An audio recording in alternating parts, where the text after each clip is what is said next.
Well, hey there, boys and girls. This is a nice surprise. Look at this. Yes, indeedy. Look at that vintage big Dodge camper. Oh, I almost said Ram, but Tradesman, I think.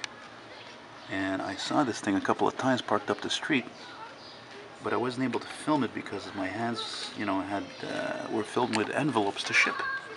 And there it is. So now I'm gonna finish giving you the bird's eye view and go on down and film it. I just took care of the recycling at the same time. Hopefully this time the guy doesn't miss my fucking box, because last week he did.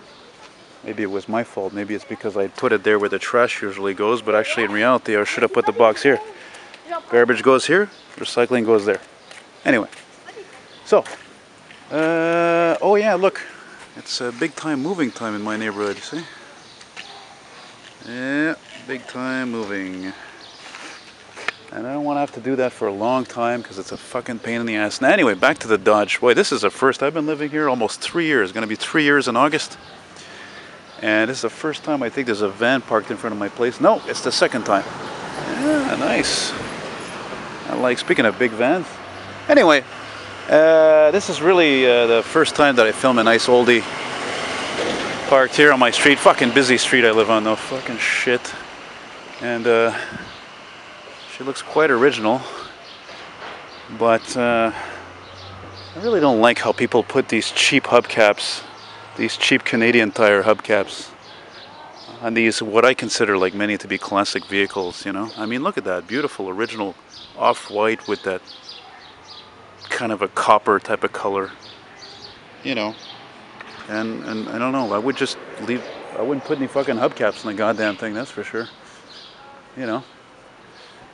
And that's when you know you live in a ghetto, right here. Yeah, that's when you know you live in a ghetto, unfortunately. Anyway, I don't want to go into that. Yeah, so she is from British Columbia. And the funny thing is that it's got those cheap-ass hubcaps on one side.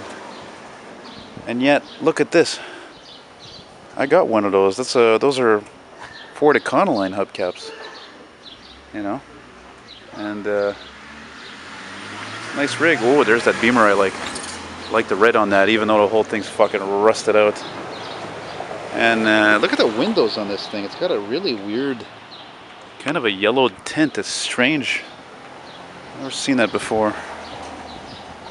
Very unusual for an old van like this. What is it again? It's a Tradesman 200. It's kind of ironic because this is, I think, the third old van I see that's from British Columbia.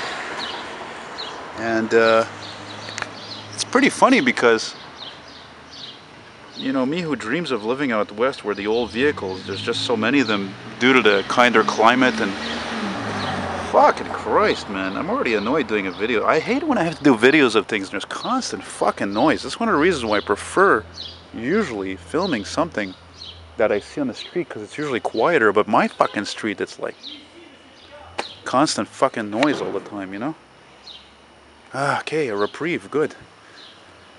I lost my train of thought now. You see, that's one of the reasons why I don't like all this fucking noise, because I lose my thinking, I lose my train of thought.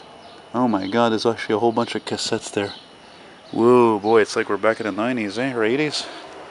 Too bad about that door getting dented there. Anyway, so yeah, right in front of my place there, where my rent's going up tomorrow. Great, going up to fucking $660 a month. Terrific. Is it worth it? Yes and no. You know, and it wouldn't. I don't know. It wouldn't be so bad, I think, if the fucking heat was included, electricity was included. Nothing's included. $660 a month for a small 4.5 would be a fucking quasi-ghetto with graffiti. But anyway, I'm gonna not stop complaining since I'm very good at it. If I were to talk to my neighbors, do you think they would be thrilled about that? Of course not.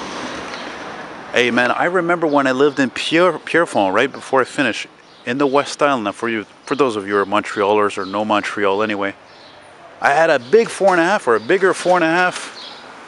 Okay, everything included. This is going back to 2005. I paid 500 bucks a month, man. You know? Jesus fucking times change, eh? Things change. Anyway, so maybe that's one of the reasons why people, some people actually do live in these. They don't just travel in them. They live in them because it's a lot cheaper and you're mobile. And that's it. So anyway, on that note, folks, y'all have a nice day. I'm going to go back upstairs, go get my envelopes to ship, and grab the camera bag and go see what I can see on this beautiful day.